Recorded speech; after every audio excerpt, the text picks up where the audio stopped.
नमस्कार। आज हम बात करने वाले हैं एक ऐसे फ्रांसीसी भौतिक विज्ञानी और इंजीनियर की जिनका नाम है चार्ल्स ऑगस्टिन डी कूलॉम। और हम जानेंगे कि कैसे उन्होंने उन ताकतों को मापने का तरीका ढूंढा जो हमें दिखाई भी नहीं देती। तो चलिए इस दिलचस्प हस्ती के काम को थोड़ा और गहराई से समझते हैं। देखिए, इन्होंने अपना करियर एक मिलिट्री इंजीनियर के तौर पर शुरू किया था, लेकिन बाद में ये फिजिक्स के एक बहुत बड़े नाम बने। सोचिए, दो चीजों के बीच एक ऐसी ताकत जो दिखाई ना दे, उसे नापेंगे कैसे? यही वो बुनियादी सवाल था जिसने कूलॉम को उनकी सबसे बड़ी वैज्ञानिक खोज की तरफ बढ़ाया। हाँ, तो अब हम बात करते हैं उनके शुरुआती काम की। देखिए, बिजली पर उनके इतने मशहूर काम से पहले कूलॉम का पूरा ध्यान प्रैक्टिकल मैकेनिक्स पर था। मतलब वो फ्रेंच मिलिट्री के लिए असल दुनिया की इंजीनियरिंग प्रॉब्लम्स को सुलझाते थे। उनके शुरुआती कामों में से एक था मिट्टी की स्थिरता को समझना। अब ये क्यों जरूरी था? क्योंकि दीवारें बनाने और सेना के लिए किले बनाने में ये जानकारी, आप जानते हैं, बहुत ही अहम होती थी। और फिर 1773 में उन्होंने भू दबाव यानी अर्थ प्रेशर पर कुछ कमाल के सिद्धांत दिए। ये इतने अहम थे कि आज की मॉडर्न सॉइल मैकेनिक्स की नींव ही इन्हीं पर रखी गई। असल में उन्होंने प्रैक्टिकल प्रॉब्लम्स को एक थ्योरी में बदल दिया, जिसका इस्तेमाल आज भी मजबूत और सुरक्षित कंस्ट्रक्शन में होता है। इतना ही नहीं, कूलॉम ने 18वीं सदी में घर्षण यानी फ्रिक्शन पर भी बहुत गहरी स्टडी की। आज इस फील्ड को हम ट्राइबोलॉजी कहते हैं। उन्होंने फ्रिक्शन के जो नियम पहले से थे उन्हें और बेहतर बनाया। उन्होंने क्या बताया कि फ्रिक्शन फोर्स वजन के सीधे अनुपात में होती है, लेकिन उससे इस बात से कोई फर्क नहीं पड़ता कि सतह कितनी बड़ी है या कितनी तेजी से चल रही है। और उनका ये काम आज भी मशीनों के काम करने के तरीके को समझने के लिए बहुत जरूरी है। चलिए अब आते हैं उनके सबसे बड़े चैलेंज पर। बिजली और चुंबकत्व की ताकतें ये बहुत बहुत कमजोर होती हैं, और इनकी जांच करने के लिए कूलॉम को एक ऐसे इंस्ट्रूमेंट की जरूरत थी जो उस जमाने में मौजूद किसी भी चीज से कहीं ज्यादा सेंसिटिव हो। तो उन्होंने क्या किया? उन्होंने टॉर्शन बैलेंस का आविष्कार किया।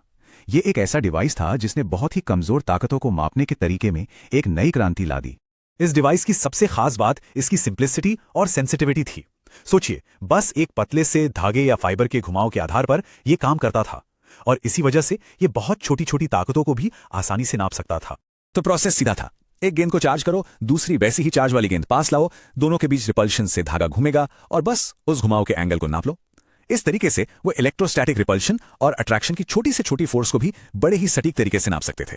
तो अब उनके हाथ में ये नया कमाल का टूल था, और इसके साथ कूलॉम अब उस मैथमेटिकल लॉ को खोजने के लिए पूरी तरह तैयार थे जो इलेक्ट्रिक चार्जेस के बीच की फोर्स को कंट्रोल करता है। और उन्होंने किया भी। 1785 में उन्होंने अपने रिसर्च पेपर्स की एक सीरीज में उस नियम को पब्लिश किया जिसे आज हम सब कूलम्स लॉ के नाम से जानते हैं। और देखिए, उन्होंने खुद अपने पब्लिकेशन में क्या लिखा था। उन्होंने साफ साफ बताया कि कैसे दो एक जैसे चार्ज वाली गेंदों के बीच लगने वाली रिपल्सिव फोर्स उनकी दूरी के स्क्वायर के इनवर्सली प्रोपोर्शनल होती है। मतलब दूरी बढ़ने पर तेजी से घटती है। यह है वो फॉर्मूला। यह हमें बिल्कुल साफ साफ बताता है कि चार्ज की मात्रा और उनके बीच की दूरी बदलने पर फोर्स कैसे बदलती है। यह एक बहुत ही सटीक रिश्ता है जिससे हमें इलेक्ट्रिक इंटरैक्शंस को समझने में मदद मिलती है। अच्छा, एक दिलचस्प बात यह है कि ये जो इनवर्स स्क्वायर लॉ है, ये न्यूटन के गुरुत्वाकर्षण के नियम जैसा ही दिखता है, लेकिन ये प्रकृति की एक बिल्कुल अलग और कहीं ज्यादा ताकतवर फोर्स के बारे में बताता है। तो अब सवाल उठता है कि कूलॉम के काम का असर क्या हुआ? सच तो यह है कि उनके काम ने साइंस और इंजीनियरिंग की कई फील्ड्स पर एक बहुत गहरा और लंबा असर डाला। बिजली की स्टडी में उनका योगदान इतना बड़ा था, इतना अहम था कि इलेक्ट्रिक चार्ज की जो स्टैंडर्ड यूनिट है उसका नाम ही उनके सम्मान में कूलॉम रख दिया गया। तो एक नजर डालते हैं उनकी उपलब्धियों पर। Coulomb's law, torsion balance, friction के नियम, अर्थ प्रेशर थ्योरी, और यहां तक कि एफिल टॉवर पर लिखे 72 नामों में उनका नाम भी शामिल है। मतलब इमारतों की नींव से लेकर इलेक्ट्रोमैग्नेटिक थ्योरी की नींव तक उनका काम आज भी उतना ही रेलेवेंट है। तो आखिर में वही सवाल, एक ऐसी ताकत जिसे हम देख नहीं सकते, उसे मापना मुमकिन कैसे हुआ? कूलॉम की कहानी हमें यही सिखाती है कि कई बार हमारे आसपास की दुनिया को समझने की शुरुआत उसे मापने के लिए सही टूल बनाने की चुनौती से ही होती है। और ये बात आज भी उतनी ही सच है जितनी उनके जमाने में थी।